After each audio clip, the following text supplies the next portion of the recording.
Okay, Dennis, why don't we get started?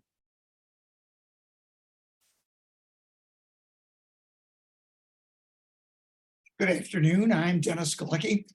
Welcome to the 503rd Imagine Greater Buffalo program and our 125th YouTube video hosted by our wonderful downtown cultural resource, the Buffalo and Erie County Public Library. Thanks for joining us today. This program is created by the Center for the Study of Art, Architecture, History, and Nature and ImagineLifelongLearning.com. Now, before we get started, a few details. Everyone watching will be muted and your video turned off. If you have a question or comment, please type it into the chat box and we'll go through them at the end of the presentation. We are recording this program so you can watch it again later on the Downtown Central Library's Facebook page and YouTube channels. And please, we hope you share the link with others. Now on to our featured speaker. Jajean Rose-Burney was born and raised in Western New York. He has a bachelor's degree in environmental design and a master's degree in urban planning, both from the University at Buffalo. He has worked at the Urban Design Project, studied in the Sustainable Futures Program in Costa Rica, and taught in the same program. He also served as a Peace Corps volunteer stationed in southern Mexico, where he helped protect a large wetland from rapid and unplanned urban development. Jajean has written numerous articles and books on environmental topics, leads bird and nature tours, very good tours, I might add, and has worked with several environmental organizations. He serves presently as the Deputy Executive Director of the Western New York Land Conservancy. So let's hear now from J. Rose-Burney. Jajean, take it away. Thank you, Dennis. And let me share some slides. I have a presentation today. So thank you for inviting me. Thanks everyone for joining us. I'm Jajean Rose-Burney, the Deputy Director at the Western New York Land Conservancy. I've been there for a little over 10 years, and it's really been an awesome experience to be able to work with people and communities to protect some of the most spectacular, most gorgeous, most ecologically important places in Western New York. It's an awesome organization, and it's been an awesome time being there. Today, I'm going to be talking about a place called Floating Fen, which is just a spectacular forest down in Chautauqua County, with carnivorous plants and orchids, this massive beaver pond adjacent to College Lodge Forest, which we purchased last year, which is an old growth forest. And once we're working to purchase and protect Floating Fen, this property this year, and ultimately build trails so people can access it. And the good news is, we have to raise $925,000 this year to protect this really cool place. We're already more than a third of the way there. So I feel really good about it. We still need to raise more money. So this place is always protected, so that it's always a forest. So the wildlife and the plants and animals are always there. And so people can always go there and see it. But I feel really good about it. And so that's what I'll be talking about today. Just for some background, so I think probably a lot of you have heard of the Western New York Land Conservancy, but maybe not everybody, and maybe not everyone knows everything about us. We're a land trust. We serve 8 counties of Western New York. We're a not-for-profit. As a land trust, what we do is we work with communities to help them protect some of the places that really matter them most. I'm talking about open spaces, forests, meadows.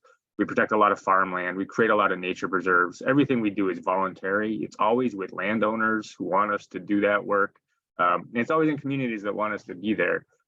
So everything we do is about, connecting communities and people to nature, and hopefully inspiring people to fall in love with nature so that they too, future generations will try to protect what makes this place, this region so special.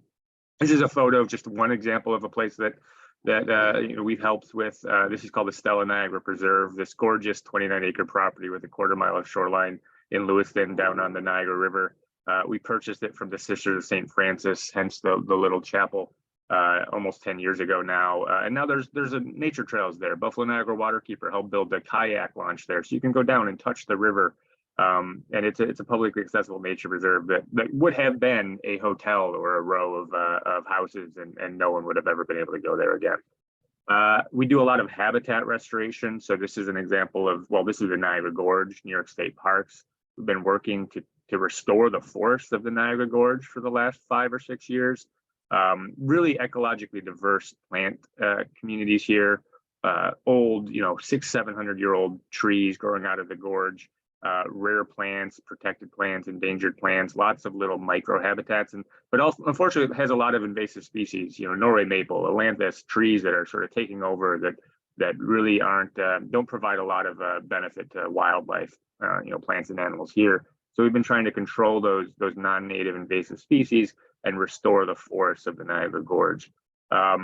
Sure, some of you have heard about this project too. This is the Riverline, a proposed new nature trail and greenway right in the heart of the city of Buffalo, along the old DL&W corridor that would connect Canal Side to the Buffalo River through Perry and the First Ward and the Valley neighborhoods. We've made a lot of progress, still in its planning phases, but we've received a lot of federal funding and now state funding to make this project come to fruition. And so I think we're about 5 years in, and I'd like to say that, shovels will be in the ground this fall. Probably won't be this fall, but it'll be soon. And I feel like it's coming to fruition soon. And then we do a lot of farmland protection, like I mentioned. We help farmers protect their land. We get resources from grants to farmers. We make sure that land is always available for farming so that we can grow food for ourselves in our region and the businesses that come with it, the farmers, everything else. The jobs, we try to make sure that still exists in Western New York so that we can feed ourselves. And this photo is from the Providence Farm Collective, 37-acre farm in Orchard Park, managed by a not-for-profit called Providence Farm. But it's a place where nearly 300 refugee and immigrant and Black farmers from Western New York, most of which live in the city of Buffalo, have space to grow food for themselves and for their communities and create businesses. And I think I might be getting ahead of the announcement, but just last week, Providence Farm Collective purchased the farm, which is what a lot of us were working to raise money for over the last couple of years. So they now own the farm. We'll soon be working on the conservation easement, which is what we do to protect farmland in perpetuity. But it's a really awesome project. The people there are amazing. The community that's there is amazing. And they now own their land, so they don't ever have to leave again. They used to lease land. They've had to move. And now they can stay there, they can farm it, they can build what they need to make the farm sustainable. So it's a really, really exciting announcement that, any day now will probably hit the Buffalo News, but it did happen just last week. So it's pretty awesome. I think I want to mention too, the Land Conservancy recognizes that we serve on the traditional and ancestral lands of the Seneca and Tonawanda Seneca, Tuscarora Nation, and other indigenous communities. And what we do with that is the way we think about long-term stewardship. When we are purchasing a property or protecting a farm or creating a new nature reserve, we're thinking about generations in the future. I think the Haudenosaunee seventh generation principle is really something that we take very seriously. When we protect a place, we're talking about perpetuity. We're talking about forever. We're talking about permanence. We want these places to be here forever. That's what we're trying to do. And so it's, I think, important to acknowledge the indigenous communities that are here now and that have been here for time immemorial, that have done the same. And now let me transition to the floating fen, but let me start off by just talking about what it's next to. So a lot of you remember probably the College Lodge Forest. So this is an old growth forest in Chautauqua County. It was owned by the Faculty Student Association of SUNY Fredonia. They were struggling to maintain it. There's a lodge there, an historic lodge, some sleeping quarters, some buildings. Just financially, it was difficult to maintain this large property, this large forest with lots of trails and the buildings. And so they had proposed at one point logging it to raise money. There's an old growth forest, very, very ecologically diverse. But they decided rather than do that, maybe we could sell it. Maybe they could sell it. Maybe they could use the money from the sale to then invest and maintain the structures, the lodge that's there. And they said, rather than just sell it to anybody, let's sell it to the Land Conservancy. There's always a forest, always a nature preserve. It always has trails. And that's what we were able to do just last year after so many of you, donated, supported, helped in all sorts of ways. We purchased the College Lodge Forest. It's a spectacular wetland. Again, even has some carnivorous plants. It looks to me, these photos, it's like if you go up to like a boreal forest in northern Canada or Maine, it's just a spectacular, awesome place. There's 4 miles of trails. There's this 100-year history with the university and students and faculty and researchers and artists. And so it was really rewarding to be able to protect it. But what is also true is that it's surrounded by a lot of forest. It's surrounded by a lot of really cool places that probably also, should be protected. And just last year, towards the end of the year, a property adjacent to the College Lodge Forest came up for sale. And so we decided, after having looked at it, that we had to try to act, and we had to act quickly. The landowners agreed to sell Floating Fen to us, but they only gave us until the end of this year, 2023, to raise the money and do the purchase, which is faster than normal. Sometimes we have, a year or two to raise the money and then another year to do the purchase. We have to do it all at once, all this year. Or, who knows what can happen, but ultimately this land could be logged, it could be subdivided, it could be developed. It certainly won't be open to the public if we aren't able to protect it. And this property is called the Floating Fen. And this is where it is, in a big scale map down in Chautauqua County near Lake Erie, but it's up on the ridge, the Portage Escarpment. So it's up in the mountains above Lake Erie in Chautauqua County. And here's a map just showing how it's adjacent to the College Lodge Forest. So College Lodge Forest on the left, about 170 acres, Floating Fen on the right, about 220 acres. They're sort of kitty corner to each other. But it should be an awesome place if we can have both protected and both, with trails, nature trails that are, low impact just for people for walking or hiking or snowshoeing or cross-country skiing, but right next to each other. What's cool about both of these places is that the ridge that goes through the middle of them, this is actually a continental divide. So on one side of this divide, when it rains, water drains towards Lake Erie and ultimately the Niagara River, Lake Ontario, St. Lawrence, and Atlantic. On the other side, on the bottom half, when it rains, the water drains into the Allegheny River and then the Ohio River and then the Mississippi River and then the Gulf of Mexico. So it's just really fascinating that this line, that zigzags through it, this ridge, is really this divide where like the life of a drop of water on one side or the other of this line is like so very different, which is just very cool. And it's one of the few places I know where it's just the divide is so obvious and so recognizable. Where at College Lodge, if you stand on the driveway in front of the lodge, you look to your left, it slopes down that way. You look to the right, it slopes down that way. That's literally this divide that is, is massive continental divide. And this is this awesome place. This is Floating Fen. These are these big beaver ponds. It really feels like you're in this wilderness area when you're out there. And so the fen itself, so a fen is a wetland. It's like a bog, but what makes it different from a bog is that a fen gets water from groundwater and rainwater, whereas a bog usually just gets water from rainwater, not groundwater. And so the Floating Fen, the idea, the name comes from the fact that on this fen, there's an 8-acre wetland on the property. The 220 acres is not all a fen, it's mostly forest, but there's an 8-acre wetland called the fen. On top of this fen, there's this mat of peat moss that is essentially floating on top of the fen. And then this mat of peat moss is covered in carnivorous plants and orchids, and it's really spectacular. So that's where the Floating Fen comes from. But historically, like how did the fen form? So during the last ice age, 12,000 years ago, as the glaciers receded, they would leave chunks of ice on the landscape. Glaciers are disappearing, chunk of ice would fall off, the chunk of ice would sort of, fill, it would get surrounded by dirt and earth, and it would create these little kettle ponds. And over time, the fen that we have now began as a kettle pond from a chunk of a glacier that ultimately began filling in with organic material. But that organic material didn't decompose because the water was so cold, one, because of the glacier, but two, because it's being fed by groundwater. So you just didn't have much decomposition, and then you have this peat moss building up on top of this fen. So the fen exists because it was a chunk of a glacier 12,000 years ago, which I think is really cool. So it was called Randall's Fly in the 1870s. People knew about it because of the ecological diversity here, the plants that were here. Randall's Fly, I think fly is an Anglicization of the word fly in Dutch. And this is what it looks like today. So this is that on top of that mat of peat on the fen, covered in sundew. And these are carnivorous plants, and surrounding the sundew is this carpet of blue flag iris, which is just one of the most gorgeous. It's just this beautiful, spectacular place.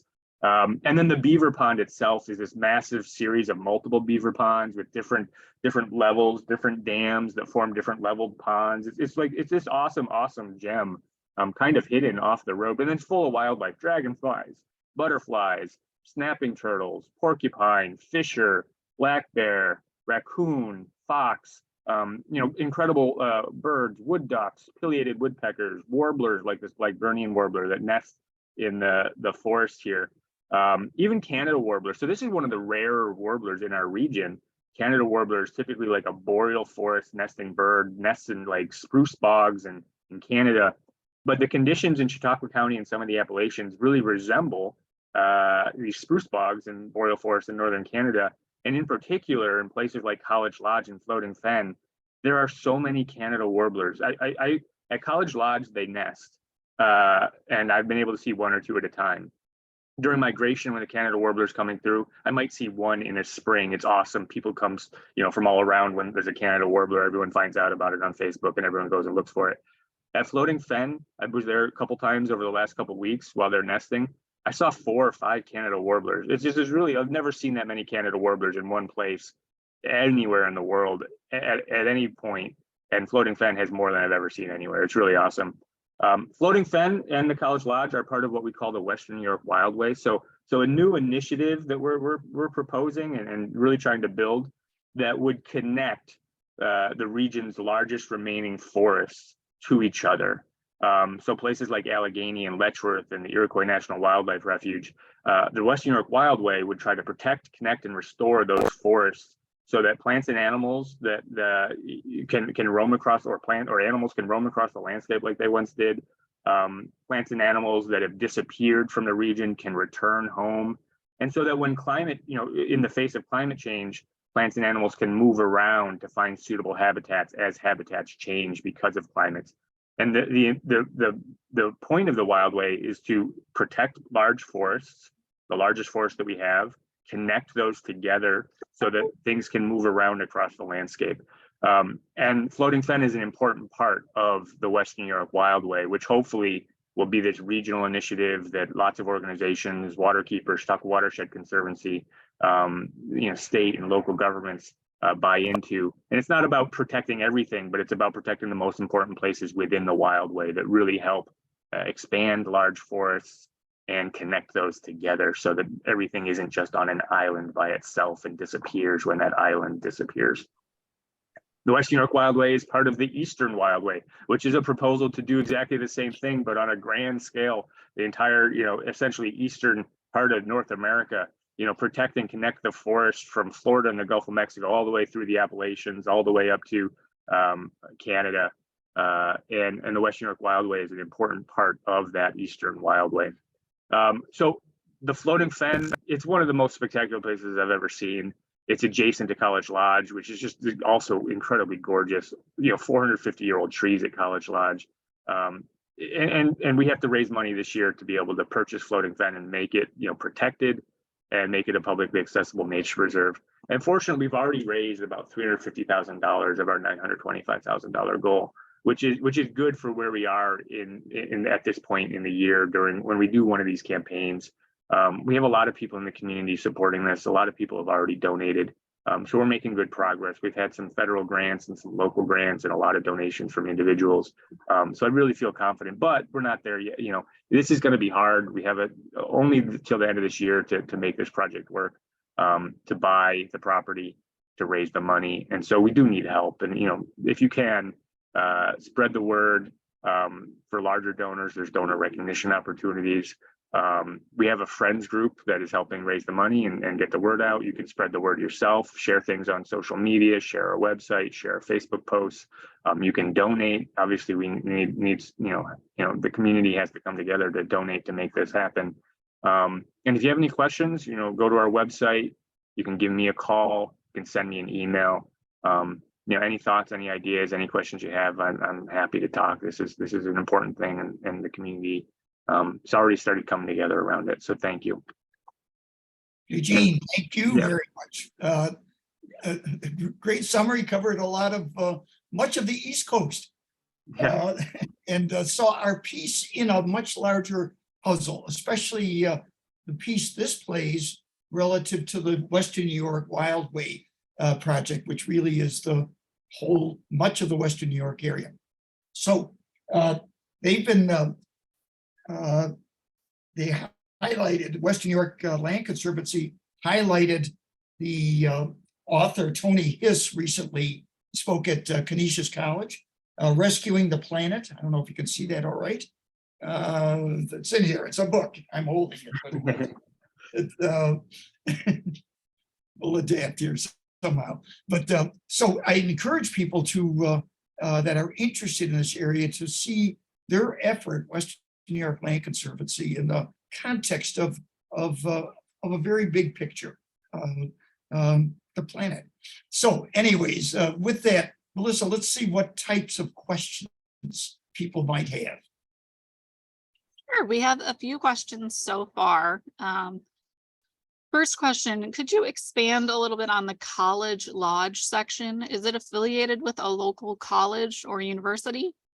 Yeah, sure. So the College Lodge is, and I'll just go back to the map.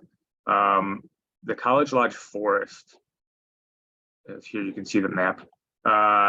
The property on the left was owned by the Faculty Student Association of SUNY Fredonia. It was purchased in the 1930s. So before it was SUNY Fredonia, the College of Fredonia, the students put their money together during the Great Depression so that they could buy this property, this forest, and so they'd have a place to go, whether it was just recreation or getting away from the city, the city of Fredonia. And over the course of time, they then built a lodge there, sleeping quarters, some other infrastructure, lots of trails. They did some reforestation. And so what ended up happening is we were able to purchase the portion of the property outlined in green on the map from FSA of SUNY Fredonia last year. They still own the lodge itself, the historic lodge. They still own the sleeping quarters. They still own all the buildings. And so you can sort of see it, like the cutout in that map is what the FSA still owns, where we own all of the forest and the nature trails around it. And so that's the history of the lodge, and they were great to work with. It was a really awesome partnership, and the community really came together to make sure that portion of that forest was always forest that people could always go to. Are there other accessible floating fens in Western New York? Fens are pretty rare, as you can imagine, especially fens with, sundews and that, it's a pretty rare ecosystem. They do exist, and there are a couple that, may not be fens exactly, but are bogs. If you know, Moss Lake in Allegheny County is a bog that's owned by the Nature Conservancy, and there's a walking trail around it, and that bog has different types of sundew plus pitcher plants, so additional carnivorous plants. So that's one example. I don't remember what county it is, but the southern tier, a place called Hanging Bog, which is a DEC, Department of Environmental Conservation, wildlife management area that also has some carnivorous plants. So they're incredibly rare, but there are some examples. And I think the Nature Sanctuary Society of Western New York, another organization that does really awesome conservation work, they own a couple bogs with orchids and carnivorous plants and things like that. So they're very rare. So when they do exist, you really have to protect them because they're very fragile too. This could easily disappear if not managed well. But they do exist in other places in our region. They're just very rare. Kind of shifting gears here, but do you have any comment on proper uses or impacts of wind turbines on the Buffalo waterfront and in Marilla? and in Marilla, so waterfront and Marilla. I mean, obviously a complicated topic, alternative energy, climate change. We're trying to address climate change. The Land Conservancy tries to address climate change through, what we call natural climate solutions, which essentially in our mind look like protecting forests that store carbon. And sorry, I got a Zoom call or something like that. Protecting forests that store carbon and restoring forests. So, protecting places that are old growth forests or maturing forests really helps store carbon. But we also need to create energy. We need electricity. So things like solar and wind, renewable energy. But there are impacts, whether it's on the lake or on a farmland, there are impacts from solar and wind. And so with wind, the impacts are, they harm birds, migratory birds, bats. So, you want to be careful. If you're going to use wind turbines, you want to be careful where you place them. You don't want to put them in migratory corridors. So although, my opinion, is like, yeah, Lake Erie is probably not a good place for wind turbines because it's a really important migratory corridor for birds and bats.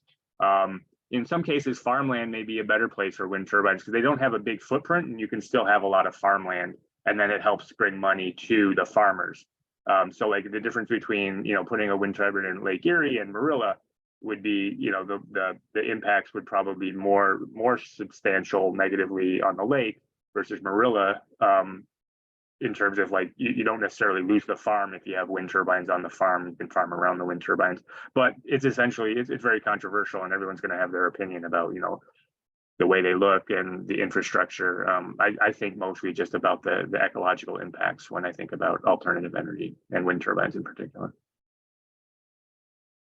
Those are all the questions that we had, but I did want to comment just on from myself.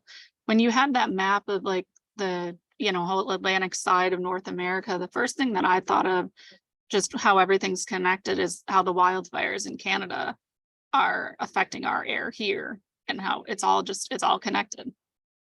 Yeah, for sure. I mean, the idea of the Eastern Wildway is really an awesome one. We've lost a lot of animals on the East Coast, hunted out, habitat loss. Some of them can come back. There's elk populations in Pennsylvania. There's moose. There's a lot that can come back, and a lot of species can really survive and thrive if they have more space and have connections between these spaces. Yeah, we're definitely all connected. And I think it'd be a pretty amazing thing, just like the Appalachian Trail. But if I'll say it, if a puma could walk from Florida to Ontario, I think that'd be pretty awesome. And we do have just one more question. If you could just clarify what you either said kettle pond or kennel pond. Someone just wants a little clarification about what that's called. Yeah, sure. I said kettle like kettle popcorn. And I'm by no means a geologist or an expert, but this graphic, gives an example of what that is. Kettle pond. I think there's one at Beaver Meadow. They're pretty rare too, but essentially as the glacier recedes, chunk of ice stays, melts, forms a depression, becomes a pond. That's a kettle pond. And over time, they tend to fill in. 12,000 years of leaves filling in the kettle pond, tend to make them not ponds anymore. But some of them still exist, and the floating fen is one of those. Good. Thanks, those Melissa. were all the questions. Yep. Thank you. And thank you for making that personal point, because as we all, what's the term we're using? Filtered air or filtered sunlight has been in our forecast, new expressions as we do get the smoke from those fires. And that northern Canada, Tony has helped make me aware of the, literally, we think of the Amazon and places like that where natural old growth forests are, but this part in northern Canada going east to west is a major forest, and that seems to be where a lot of the fires this spring have been coming from. It certainly brings it home. It's not just out there someplace, it's affecting us right here. Jajean, I've often wondered, how do you assess or develop a price tag for parcels of land that are, yes, on one hand, potentially develop been possibilities, housing, et cetera, or profitable, that then would be more profitable, But on the other hand, there is obviously a spirit of goodwill from the seller to try to work with you. How do you find that balance between fair to the seller and good for the community and an organization that you're representing? Yeah, so if you're thinking about like the price tag of a project or a property, you know, I don't come up with the number myself. We don't. It's an appraised value. You know, a professional appraiser that meets, you know, regulated standards decides how much that land is worth. And they factor in its developability, you know, what could happen there, what's likely to happen there, you know, the value of the timber. And so that appraised value is where we start with. You know, we don't spend more than what's legally like the appraised value. You know, we can't legally spend more than that on a purchase price. So, but the other part of our project budget is it goes beyond the appraised value. So we are going to buy the land from the landowners, and that has a value, and that's just a little under $400,000 of this $925,000 budget. A lot of the budget is one to do the project. You know, we are staff, we need to get paid. So there's the staff that goes into doing a project like this, a lot of expertise. There's a lot of contractor things that we have to do. We have to do environmental reviews and surveys. So there's some costs that have to go into a purchase no matter what, that aren't just the check you write to the landowner. But we also put money into the project so that we can build trails, because those cost money, and we want this to be publicly accessible in the long run. We have money in that project budget that will help do some of the habitat restoration. So it's a very awesome property, but there are some invasive species, and those could get worse and harm the forest and the fen in the long run if you don't take care of them now. And then we put money aside in what we call a stewardship fund, so that we can, you know, when I say we're going to protect this forever, we have to be able to do that. And that means that we have to have money in a stewardship fund. It's essentially an investment account, and the returns pay for the annual cost. You know, I think we're estimating something like $5,000 to $10,000 of annual cost dealing with the tree if it falls on a neighbor's property, or maintaining trails if we have to maintain the trails. Or if hemlock woolly adelgid shows up here, which it's going to, we don't lose the forest immediately. We can actually protect the forest. That's what the stewardship fund does. And so it's an important part of a project budget that goes beyond the purchase price, but helps us say we are going to protect this place forever. And it does cost money, and it's how to make this place, you know, ecologically healthy, you know, and that's what we're committing to doing. And that's why, you know, $925,000 is the project budget. And I should say, you know, there certainly is a world where we raise enough money to buy the land and not build the trails. We're not going to let the land go if that's what happens, right? We're going to buy the land and protect it and try to figure out how to raise the money for the trails later. But, you know, we've always hit our goals. The community's always come together. So I feel really confident about this. I feel good. The group has done an outstanding job in the years it's done, and it's growing, and there's obviously need. And you probably, I'm sure, connect with larger and other regional groups as well as the national organizations. Yeah. And so to see it as a puzzle, as a piece. Jajean, thank you very much for today's presentation. Folks, next week we'll have Mark Wentzler, and he's in charge of sustainability for Chautauqua Institution. And we'll begin to point to Buffalo Day at Chautauqua, which this year, the 14th annual Buffalo Day, is on August 8th. All the folks who live in Buffalo zip codes 14201 to 14280 are free for the day at Chautauqua on Buffalo Day. So start to spread the word. And our next two sessions, next Tuesday and the following Tuesday, the last of the spring season, we shut down for July and August, will be pointing to our speakers on Buffalo Day. So stay tuned for more information about Chautauqua and Buffalo Day at Chautauqua. I'm Dennis Galucki. Thank you for joining us. Be well and good day.